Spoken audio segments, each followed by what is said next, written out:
Hello everybody, welcome back to another Woodworking Wisdom. Today we're here live from our Woodworking Wisdom studios here in Axminster Tools. And today we're going to be back on the scroll saw. We're doing a little fox puzzle. And this one was really kind of inspired by, we went to Make Essential the last couple of years. And on both years, we had this young lady, Ava, turn up, and she wanted to do a puzzle both times. And this year we did a little fox puzzle. So I'm just expanding on that, really. I'm going to show you how to kind of cut a puzzle. We're kind of going a bit back to basics. And these puzzles are really good practice for your kind of scroll sawing, for changing directions, for just any kind of scroll sawing that you wanted to do. And these have got so many tight little curves and changes of direction. They're fantastic practice for any kind of scrolling you want to do. So like I say, we're going to do a little fox, and I've got it kind of one ready on the bench here.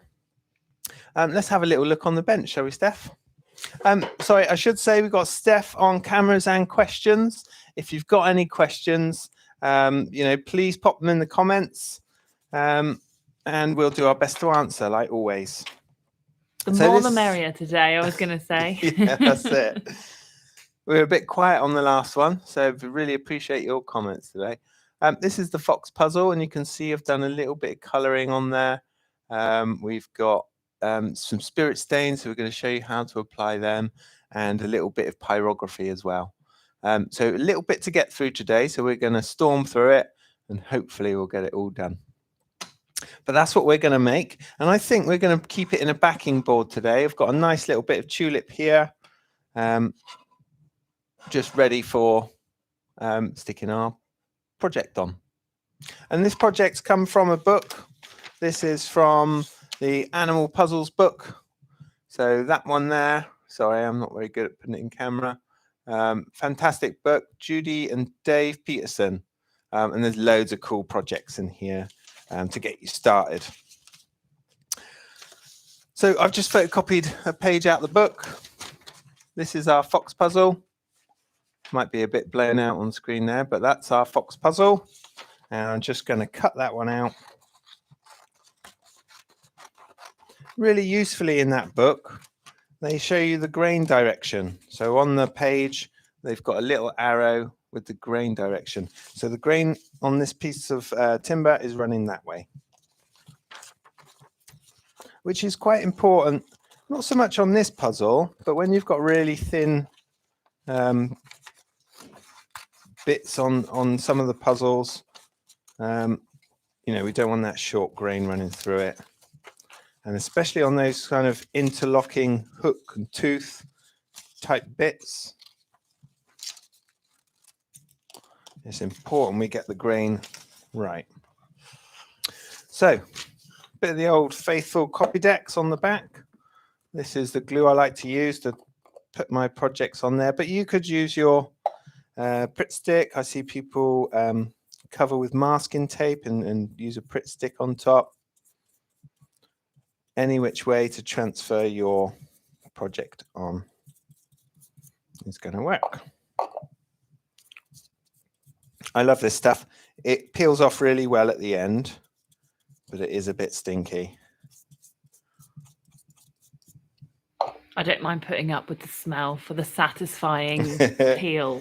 Yeah, it's very, very right. Satisfying. It is a satisfying thing to peel off. If you ever get PVA on your hands or anything like that and enjoy pulling it off, this is much in the same vein.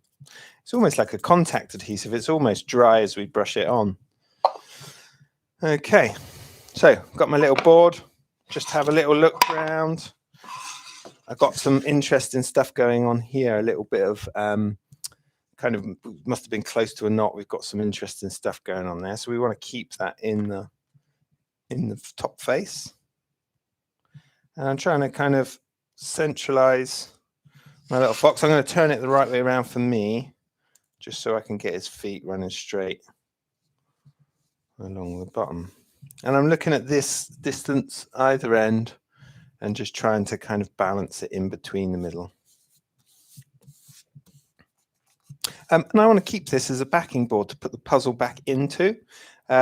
Of course, if you're just going for the puzzle, if you're just going for that, you could perhaps load this a bit closer up to the edge and maybe get 2 out of a board like this. Okay, so we've got our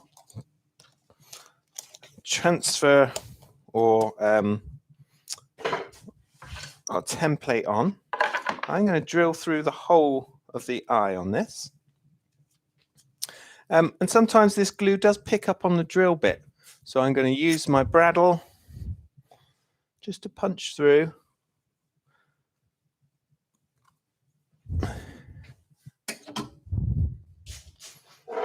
I've got a backing board just to drill into, so I don't drill into my bench.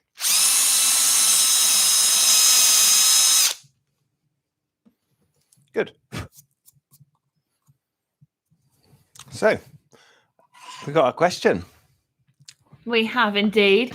So just firstly, just wanted to say lots of the usual names coming up. So hi from Frederick, Bob P, Jem Needs, Fuller Blarney.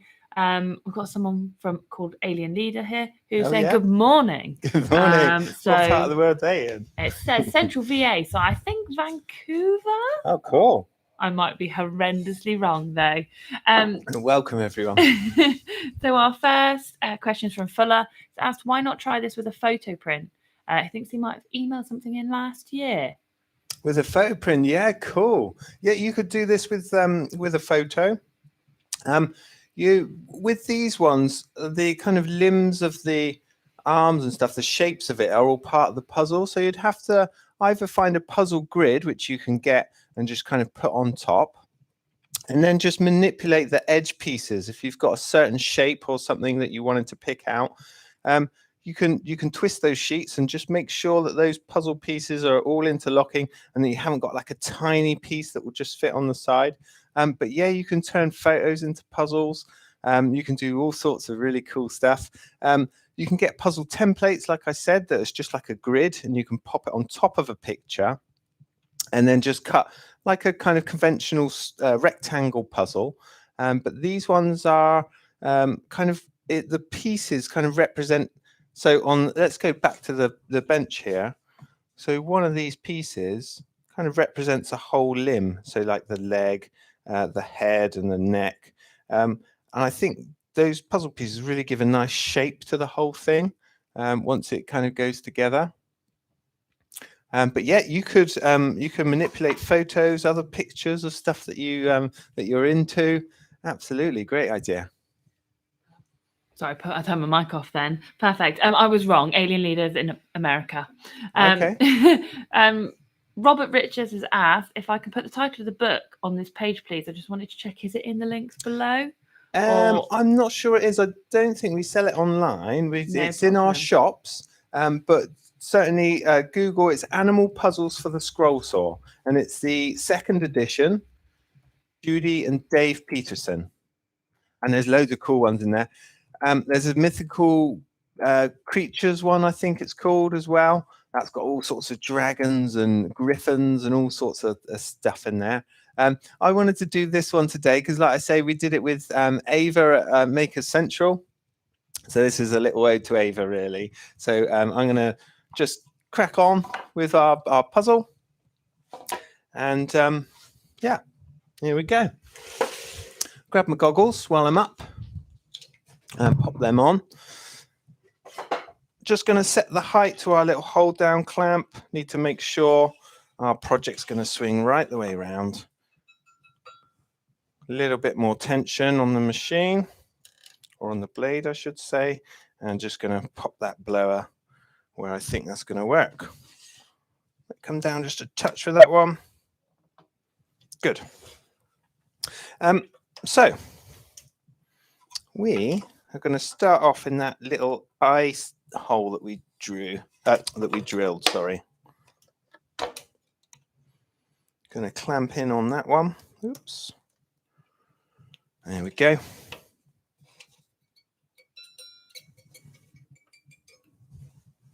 Good. So going to cut this little eye shape out first. The drill has taken away some of the paper there, but we can quite easily cut an eye shape. Just going to be steady as we go. Cut down into that little corner, and I'm going to reverse back it up. Rest on the side of that drill hole with the side of the blade. And bring that other little cut into meet. Rotate the workpiece on the back of the blade. Where we're not cutting, it shouldn't mark it even either. Just be nice and gentle with that. And just kind of imagining where that line is that we've drilled off, or that our piece of paper. Sometimes you can fold it back over.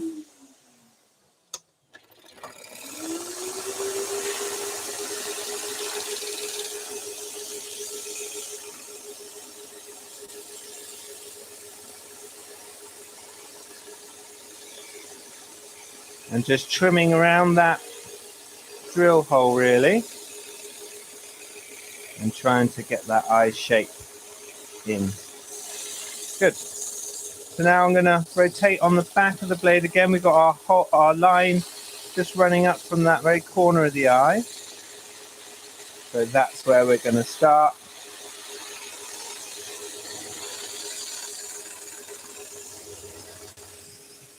How are we doing? Oh, we got a question. So I'm getting a bit absorbed there. No, it's all right. Frederick's asked, is that a modified geometry number 5 by any chance? You got it, Frederick. Especially on these puzzles, the upwards facing tooth on the bottom of the blade, really is going to save us a lot of time of tidying up. Leaves a really clean finish. And that's why, we've got the modified geometry number 5 on there. Well guessed. Fuller said it's actually the Mumbo number 5. Good stuff.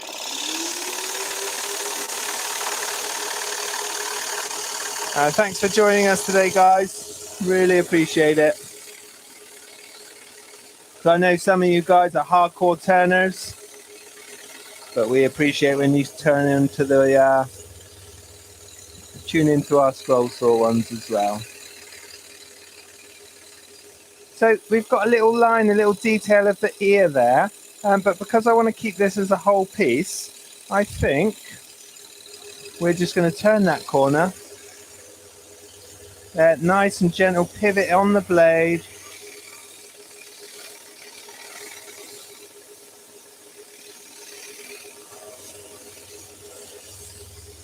I'm just going to see if I can turn my extractor down a little bit, because it's pulling the project onto the table.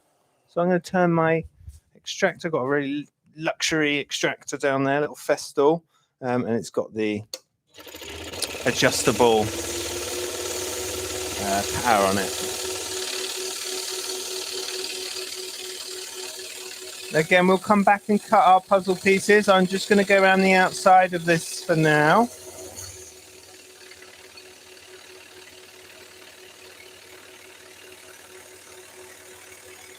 Making tiny little micro adjustments as we go. These saws don't really like to cut in a straight line, unless you've got kind of a super hooked tooth blade or something like that. So a bit like driving a car down a straight road, we're making tiny little adjustments all the time.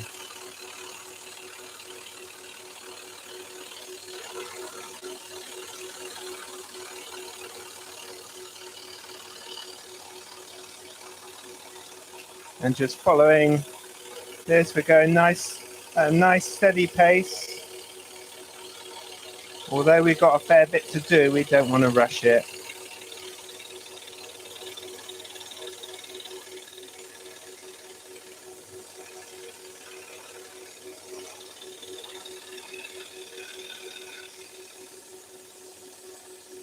So preparing myself for this big turn.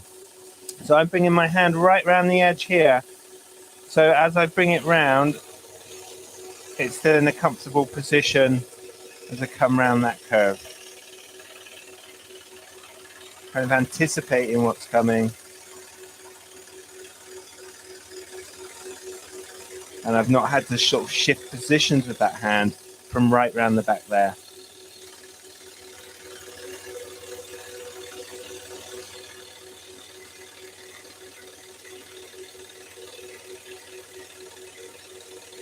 And if you do drift off the line a little bit, that's fine. We can always come back. We can always just drift back onto the line. I don't like to change directions very quickly on certain things. And I think because we've got such a tight change of direction there, I want to keep that nice and sharp. So I'm going to just lift that off the blade. And we're going to come back to the eyeball and chase it round the other way.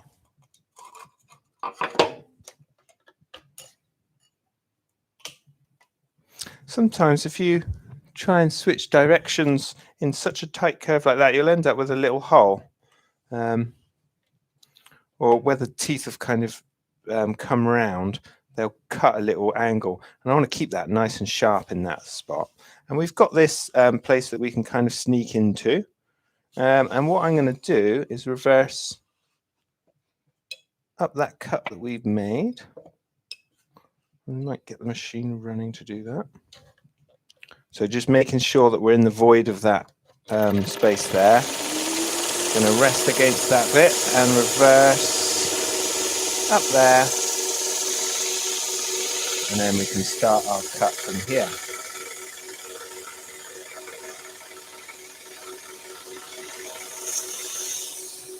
Again, bringing my arm right the way around here, anticipating that long, almost a 180 curve.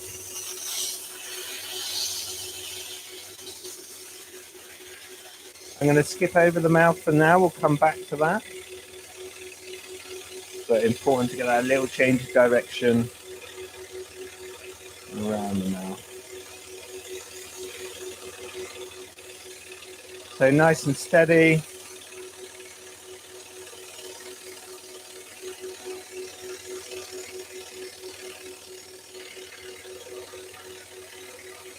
Now this is quite a quick change in direction, but not as much as that one. So we can rest on the side of the blade slightly, bring our project round, and keep on our line.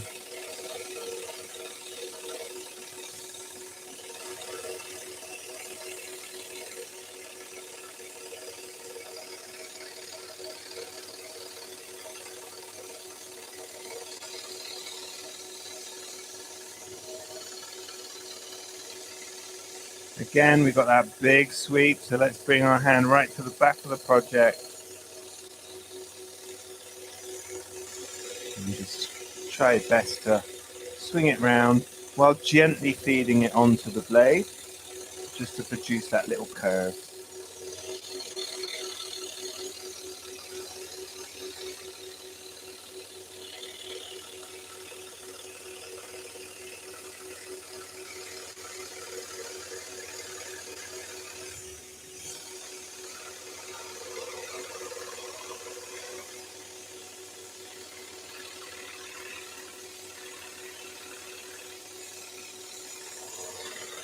And important that the blade is square to the table when we're doing something like this. If it's at an angle, some of these pieces might not go back in very well, or they'll have to go in a very certain sequence. And you could use that to effect. You could, once this is cut out, you could make the puzzle even more challenging by putting an angle on one bit, so that it has to go in first, or something like that.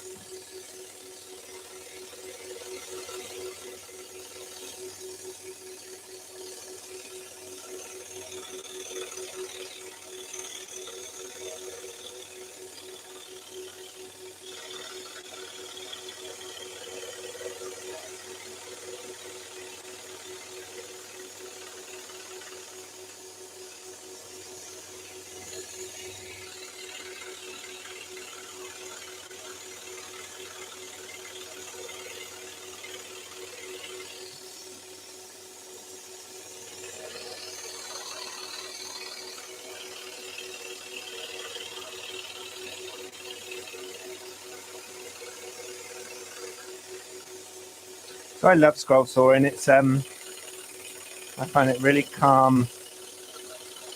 It's a little bit noisy, but quite often if I'm by myself. I'll have my headphones in, have a bit of music going.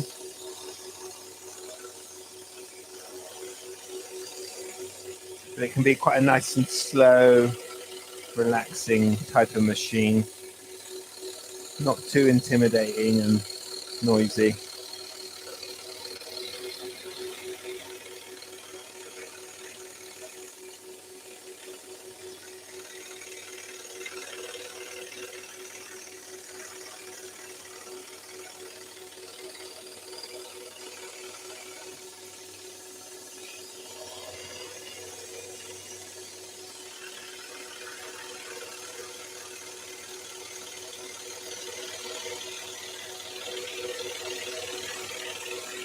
So just round this last little leg.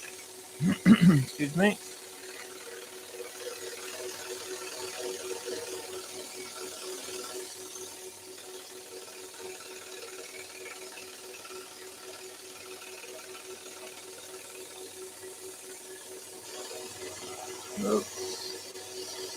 So I've just overshot that ever so slightly, but instead of coming right back onto the foot, I'm just going to blend it gently. Give the foot that extra little bit all the way along, so it doesn't look out of place. And of course this template's going to come off in a bit and none's the wiser. If only it wasn't live on YouTube.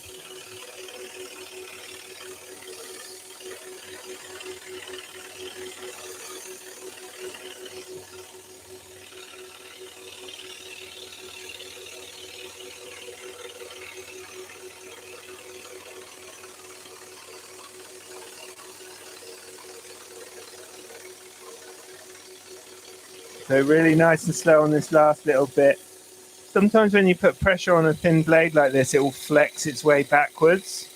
So we need to allow that blade just to cut its way forward and not put too much pressure on it on this last little bit. Good.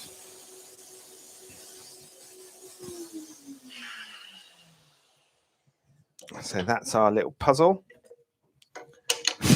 or puzzle to be. We'll come back to this one in a moment. Okay, so we've got a question. Yeah, before you just move on to the next stage. So where am I? Sorry. Frederic's asked, could you keep the board to fit the puzzle in again afterwards? Which I'm sure we're about to find out whether we're going to do that. That's what we're going to do, Frederick. Well anticipated. Like it. Robert Richards has asked, have any of you guys ever thought of doing a demo on a bandsaw box? A bandsaw box, there's one out there. Craig, who's moved on to another department now, has done a fantastic video on bandsaw boxes. Check that one out. It's in the backlog of our Woodworking Wisdom. I'm fairly sure I remember Craig doing a bandsaw boxes. He makes loads anyway. But yeah, if it's not on there already, we'll definitely do one. A nice little projects, those. Yeah. Yeah. And Artful Bodger, which I believe is Fuller. I'm getting a bit confused with the chat. They're swapping names. Has asked, is that scroll saw available in the USA? My ancient Ryobi needs a new home. Oh. I think there is an equivalent. Yeah. I think out in the States they're called Excalibur, with the EX, like the Arthur's blade. Yeah, have a look around. There are different versions of this machine, different badges and different makes, but absolutely fantastic scroll saw. I really rate these. They are at the kind of top end of the scale, but I absolutely love this machine. The quick blade change, the kind of open, the clamping system underneath the table, all accessible, solid as a rock, steel table. It's got a PTFE coating on it, like a resin coating. Everything glides around on there. It's just a lovely scroll saw. One thing I would mention is the extraction's really, really strong on it. So sometimes you can drill holes in your kind of a little extraction pipe to try and reduce that, or get a low power extractor just to pull the dust away. Otherwise it sticks to the table and you can't move it. I'm experiencing a little bit of that now. But yeah, fantastic scroll saw. Seek them out. I'm sure there's a US equivalent. Well, what I would add to that is if you go onto our website in your own country, it should come up with where you can where you get it delivered to, and it will only allow you to see items that can be delivered to your area. So if they're on there, then you should be able to get it. Top tips there, thank you. You're welcome. And Ward Wilson's asked, what kind of wood is it? Hey Ward, this is a piece of tulip, the old faithful tulip. We use this a lot. It's fast growing hardwood. It machines really well. It's available. It's not cheap, but it's I think it's cheaper than pine. It's fantastic for our routing, all these puzzles and stuff we do for my pyrography, the wood burning. It's a great timber, good all-rounder. A little bit dusty, but it's got so many other things going for it. It's a nice timber to use, and quite often you get lots of lovely colours running through it. I think sometimes it gets attacked by some sort of bug, and it changes the colour of it. I've got a little bit of veneer here. I don't know if you can quite see it. It might be a bit blown out on screen. It's a really nice piece of curly maple, and it's quite thick for a veneer. It's about 1 millimetre thick. So I'm going to use that as a backing to our little board. Now I can't remember which way round I had them. So facing that way round. So I want to glue that side. Okay. Cool. Yeah, this is tulip. Also called poplar sometimes in some regions. I love it. It's really good for loads of stuff that we do here. You can turn it. You can. It machines well. Good stuff. So a big splodge of PVA on there. Just going to push that around the surface a bit, and I'm putting it on the back of our board rather than on the veneer. Especially with that being quite a curly type of veneer. Sorry, let's get a bit more in shot. Instead of that being just a normal veneer, it's got that curl, that ripple to it. And sometimes when you put a liquid on it, it kind of wants to curl itself back up. But really stunning, really lovely figuring running through it. And of course, if you can get a solid piece of that, these puzzles would look really nice. Maybe a little tiger or something, especially if you color it, because it's a change in direction of the grain on the those curly bits. It switches from side grain to end grain, and you get some bits. If you're adding a color, the end grain will take the color in further, and it will look a bit darker and a bit deeper. So if you were to put a color across it, like an orange for, say a tiger, you're going to get a really nice patination of kind of stripes and stuff. Sorry, I'm trying to whiz through this, but it takes a little time. You want to get it right. That's right. We don't want a bit peeling off on the back. So spreading it right to the edges. Maybe a wider glue spreader. Don't want that going down there, so I'm just going to take that away from the edge.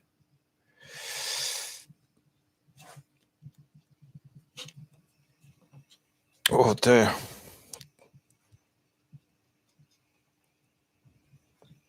And this is a thick veneer. If you've got any, like a really thin veneer, you might need to put a secondary kind of backing board if you want that really nice look of the veneer on there.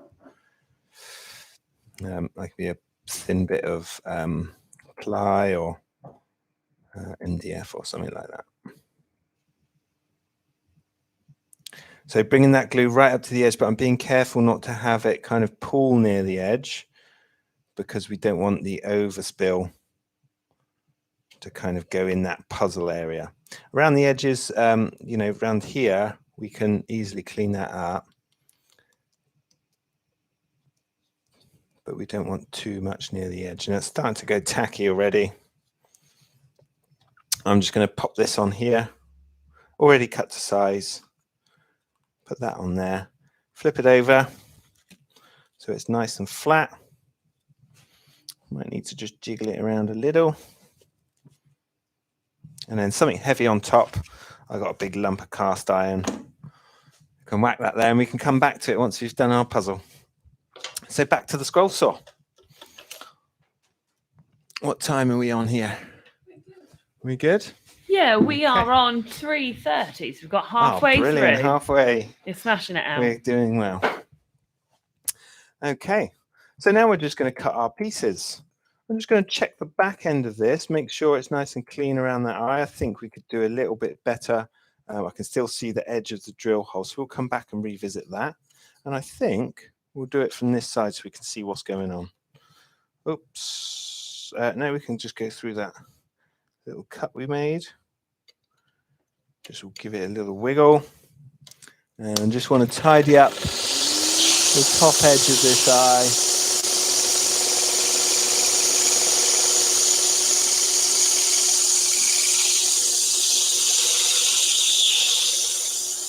Really just gently skimming around that outside edge. I'm going to come back into that corner. And again, just skim away any traces of that drill bit.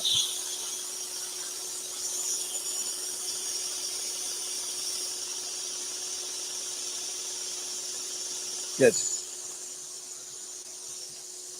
And I only did it that side because it was just a bit more obvious. Where the paper was, it looked a bit scruffy.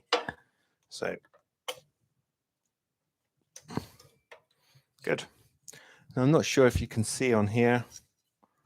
Amazing finish we get off of this blade. Oops. Little to no sanding to do on that. And that's the way we want it. We don't want to sand this too much because then it's going to be all loose when we come to put it back in our board. So, where do we want to start? Let's start with these little details where we've got a nice big bit of the puzzle to hold on to. So we're going to cut into that ear shape.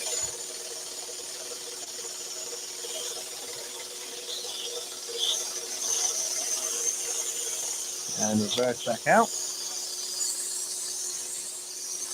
Into that mouth shape. So resting on the side of the blade.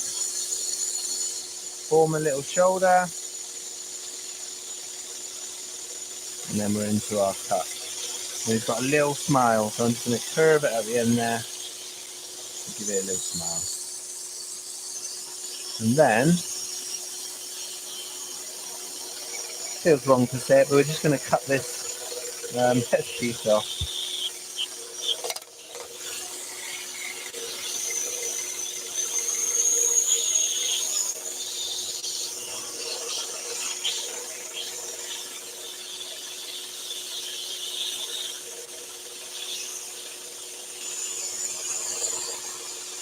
Switching my grip, there's not a lot to hold on to this side.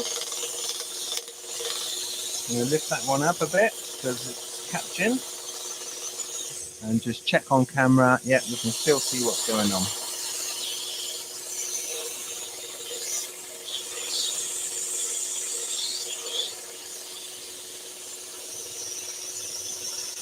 A bit of paper trying to lift up. So I'm just holding that down till I get this piece of shape. And then we're not too worried about that bit because we've already cut all the details on the head.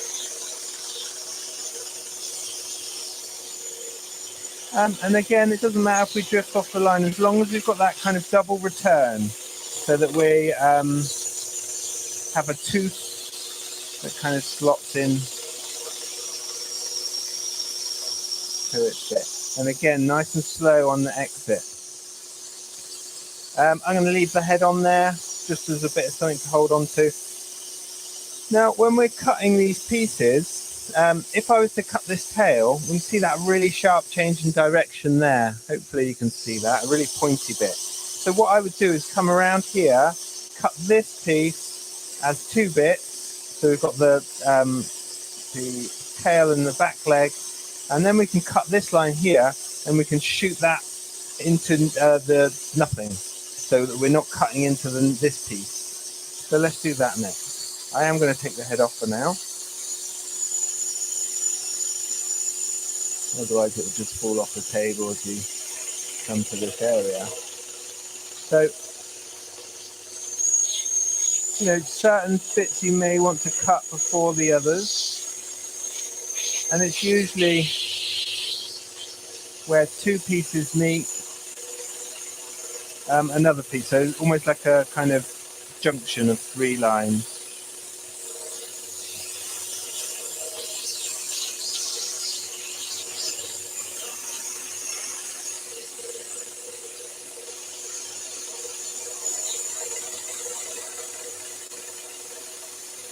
So instead of cutting the tail piece, I'm coming around into that leg piece, and that's the way the puzzle's been designed. For you to be able to do this.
There we go. And now we can cut this piece without coming into this area here.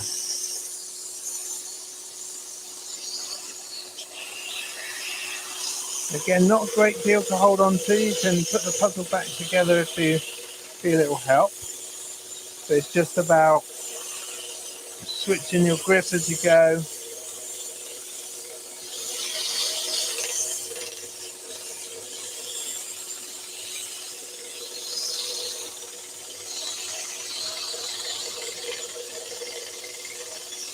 And to be glad to come around this corner to get a bit more to hold on to again.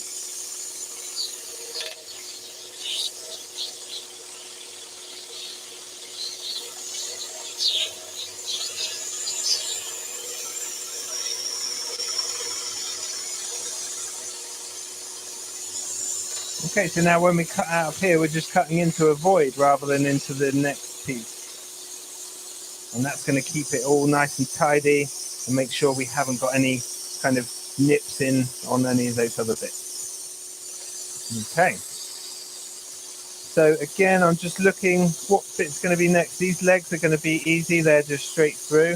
But again, we've got two little junctions here. So if I cut this piece first, then I can cut this line again into nothing. So let's cut that leg.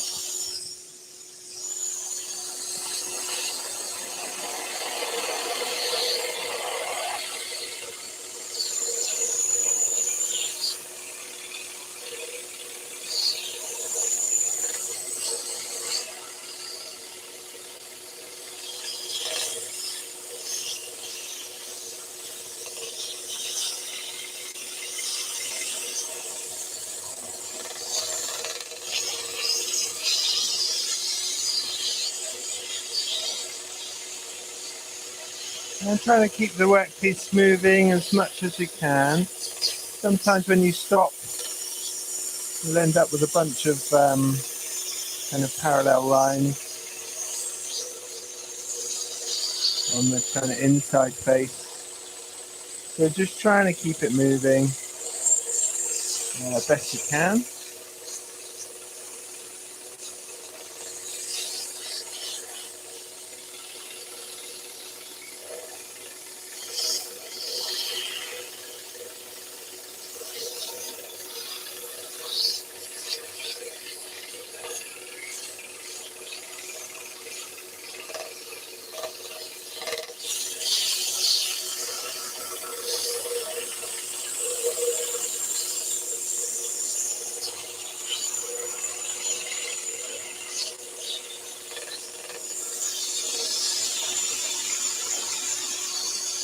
Again, nice and slow. We want the blade to cut its way out rather than kind of force its way out.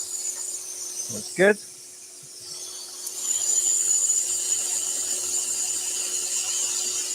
I'm saving the easy ones to last. I tend to like to do that.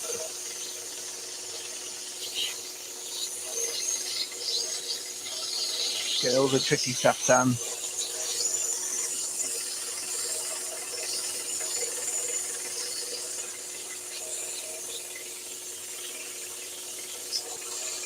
And hopefully here it's a bit more obvious what I was talking about, in that we can cut straight out of here. We'll get that nice clean, almost the right angle, without then cutting into the piece that was sat there. And that one can come out.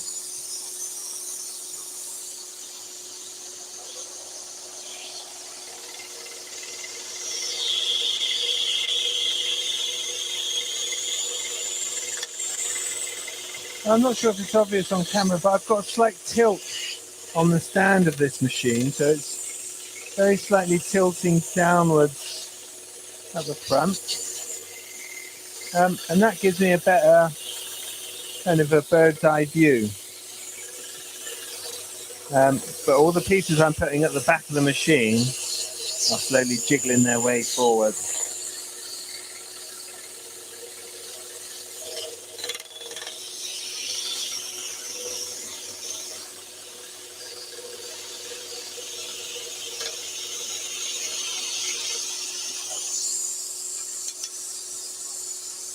Good. We've got two more little cuts. Again, not much to hold on to. So if you did want to bring a piece back in, just to give you a bit more to hold on to. Remember, it's going to be a bit loose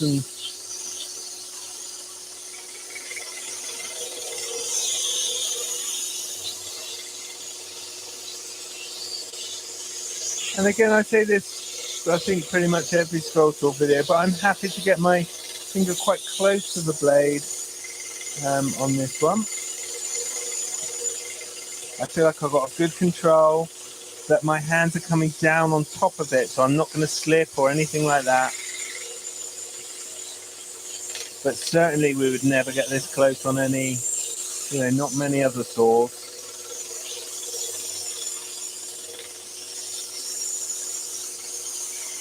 Nice and slow. Again, to cut out rather than break out. We can use the side there to rest on and come in nice and tight on that piece.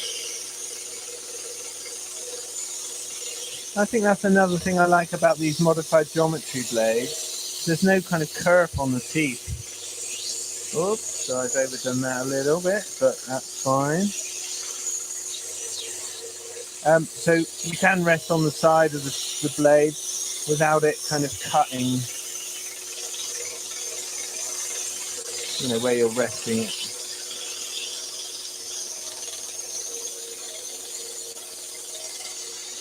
So all the way towards me and then all the way back again.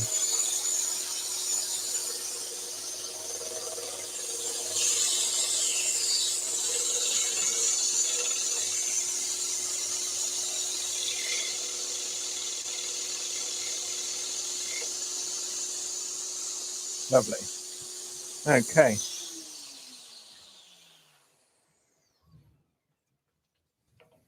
So I'm just going to put the pieces back together for now, instead of carrying them individually over to the bench.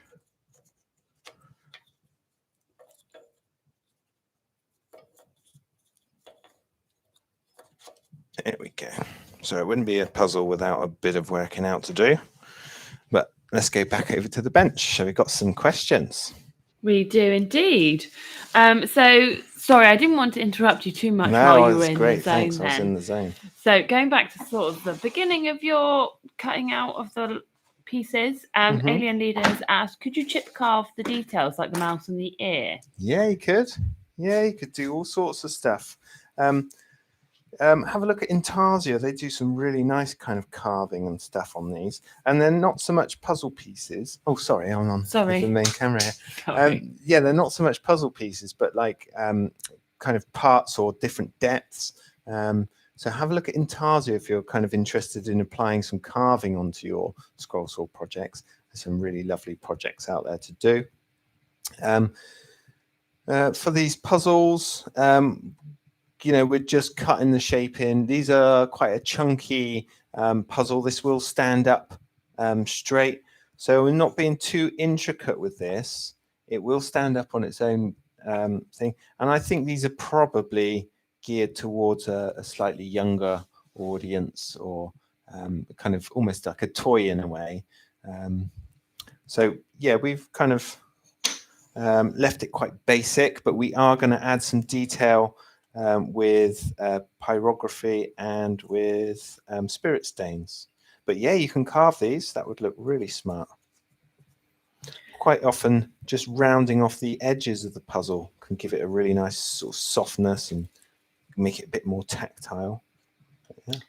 And while you're just sort of picking off the paper there, Artful Bodgers asked, do you ever wax the blade? I don't. Some people will use masking tape as a kind of a lubricant. So stick masking tape on top of your project, and then the adhesive in that will act as a lubricant.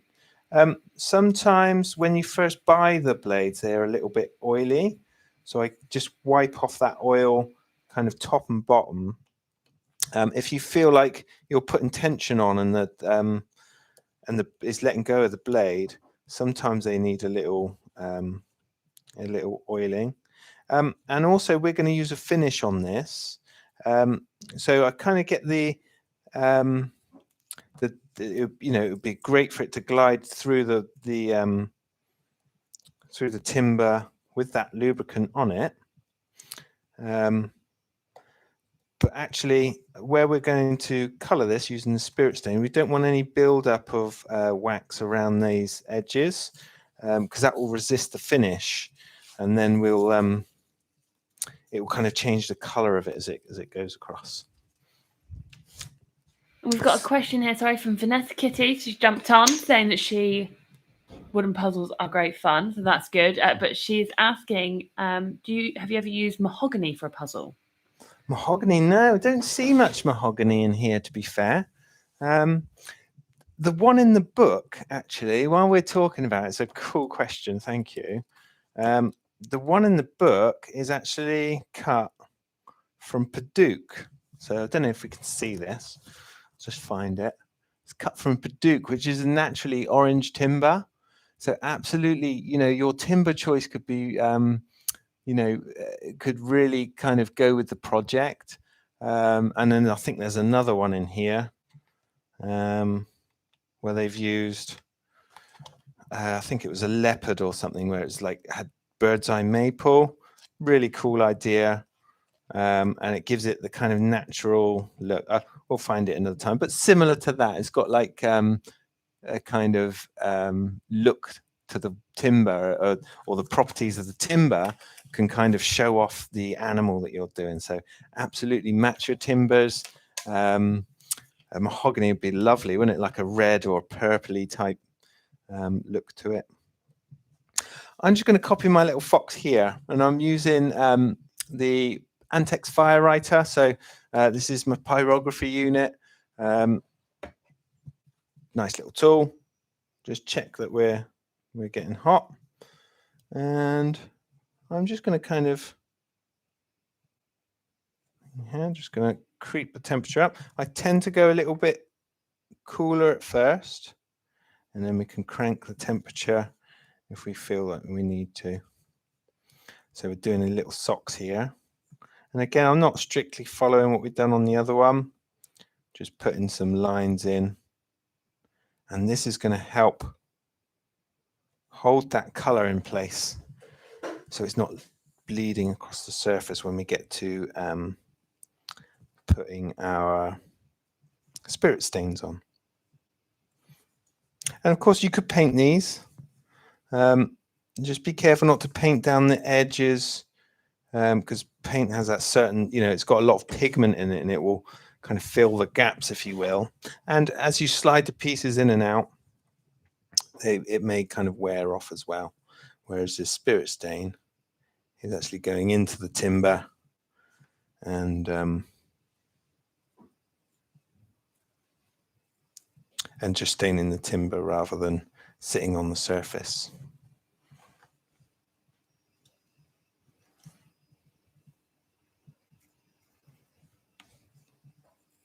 So just very roughly popping some lines in here, up against the time a little bit. And got a little bushy bit on the back end of the tail. Let's come a bit closer into shot. And these are just a zigzag. Oops. Want to make sure that that kind of pyro overlaps itself or joins up. Again, it's going to help with that, the bleeding of the stain.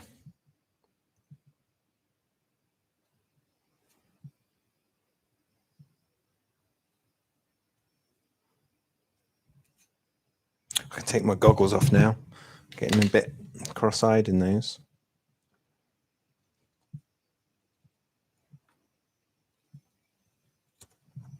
So just a bit of a bushy bit at the back, a little zigzag, a broken zigzag, and then coming from this bottom leg here. And this isn't in the book. I've just brought up a photo of a fox and kind of looked at where the markings are, the kind of colouring. And our foxes, I was talking to Jason about this earlier. Are foxes like this in the States, or are they different colour, or are they just, is a fox just a fox wherever it is?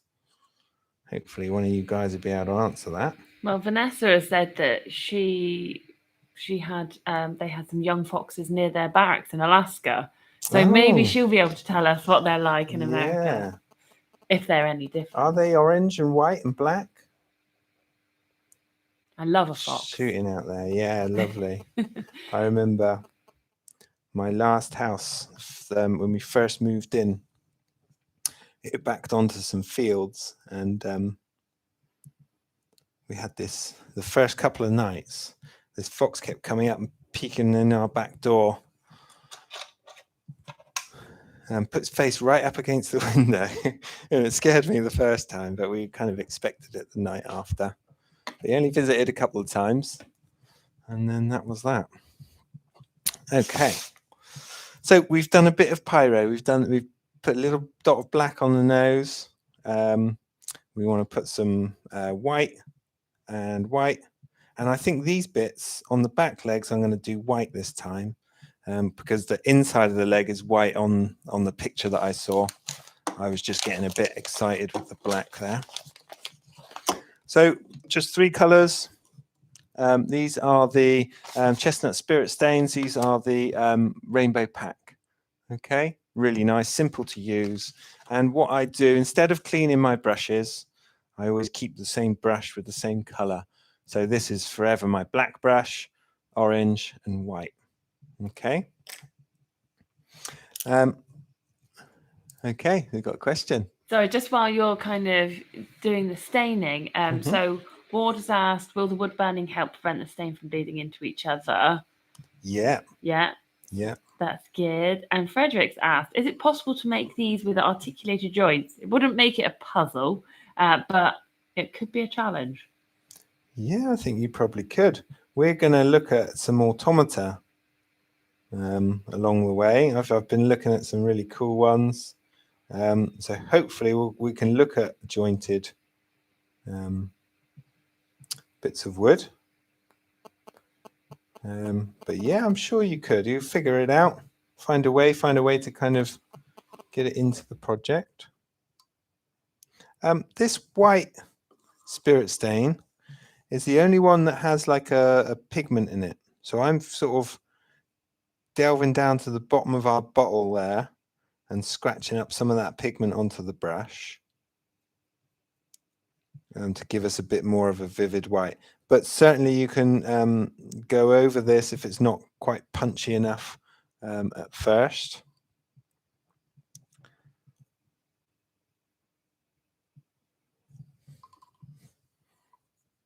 We have some feedback on the fox Oh, great. situation. So it seems like not as many foxes. They're pretty much the same as Mhm. European foxes, but not as many. More coyotes than foxes. Yeah, Although sure. Vanessa says she has a family of moose nearby every summer. Oh, I wow. bet that's quite a spectacle to see. Yeah, they're big. That's a big animal, isn't it? A moose. It is. Do you know, I've been to Canada a few times visiting family throughout my life, but I've Mhm. never had the joy of seeing a moose. There's one Yeah. thing I want to do because I've heard they're amazing. Massive. I think but that'd scare amazing. me. I I'm mean, not yeah, sure I'd I'd rather be in a experience car. joy. Watch them from a car. Yeah. Cool though. Some big wildlife over there. Maybe we'll do a moose next time. There is one in the book. A lovely moose. Sorry. Okay. Alpha Bodger said as well, how about some wind-powered whirl gigs? Not Yeah. sure what a whirl gig is. So whirly gigs. Do you remember Colin did those Christmas carousels? Oh yeah. Where you put a candle on and it well they can be wind powered as well. Yeah. But yeah, something that kind of drives a little drive shaft and then gives you some sort of movement in your projects. Oh, that would be cool. Yeah, I'm really into it at the moment. I'm having a look round at possible projects. I want to make something up myself. I don't want to copy it.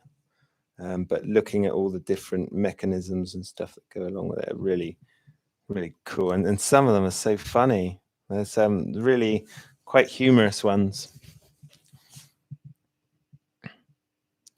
So just getting this last bit of white on. Sorry, it does take a little bit of time. What time are we on now, Steph? We are at 3:57. Uh-oh, got You're 3 minutes to finish it. So I'm sure everyone will forgive you if you run over by a few minutes. The orange you've got a bigger brush for, we're going to slap that on a little bit. And I tend to work from light to dark.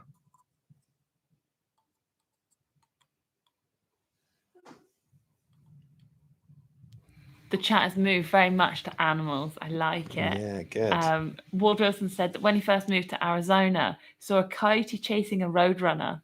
Oh, and he kept looking for the film crew. Yeah, the old Acme, innit? Yeah. Wile E. Coyote. Wile E. Coyote. What a classic. Even I remember that one. Yeah.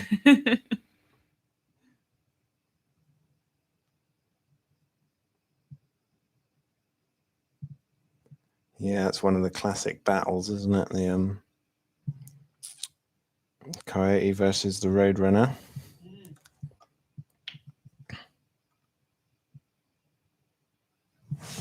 Saying that, I better get a move on myself.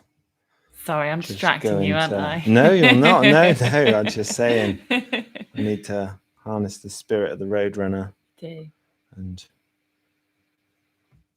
get through this project. Just being careful not to load the brush too much, because this is very dry timber and it just sucks it off the brush. Of course, you can take these bits and paint them individually.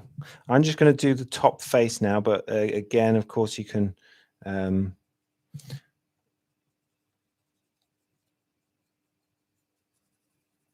it all over. Because, you know, this is a spirit stain. It's really fast drying. And although it's a liquid, it's not going to swell the timber up too much because we're just applying it to the surface.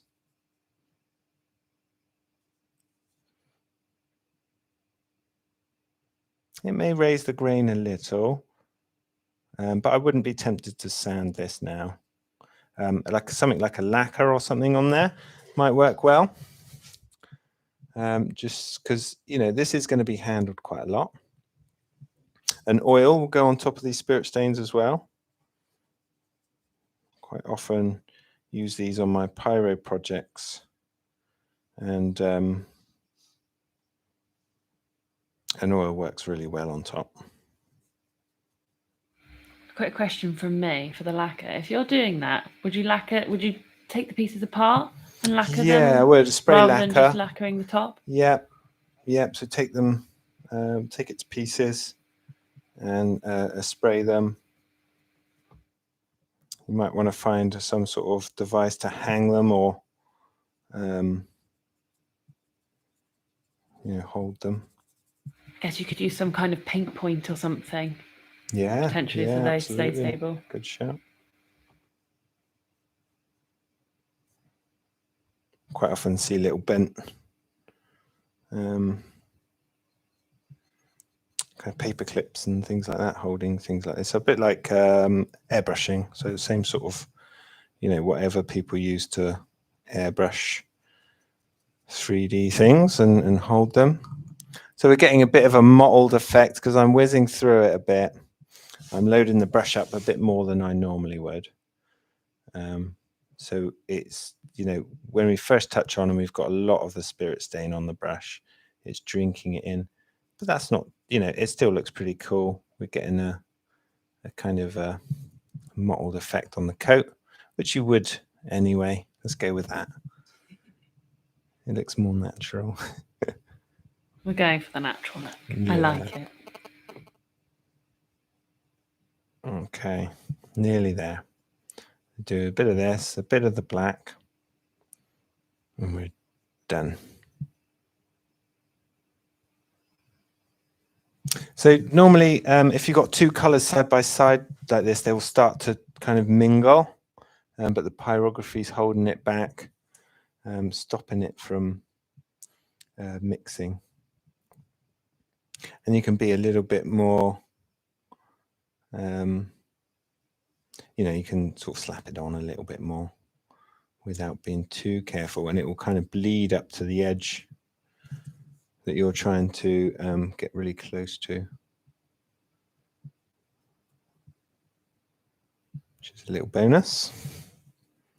Okay, so take a little bit more time than I have there. I've kind of put that on quite quickly, but we're still getting a nice effect. A little bit of the black. We're going to do the little socks, and I think we'll just go with the black for his socks. As you move on to the black, Ward's asked here, you say that you don't clean your brushes. Don't they harden up? They do a little bit, but this spirit stain tends to just reactivate it.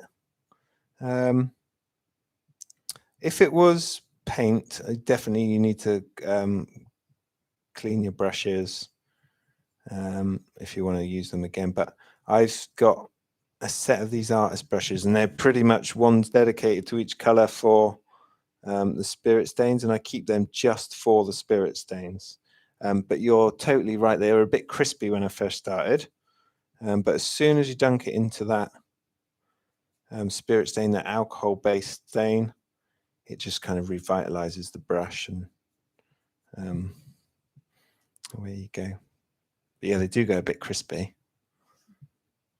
And you can feel it the first couple of strokes, and then they just flex a little bit, and they're back in business. I guess because it's more of an alcohol stain. It doesn't like flake off or anything like you would with normal paint. Yeah, so you don't have that issue. It kind of stays.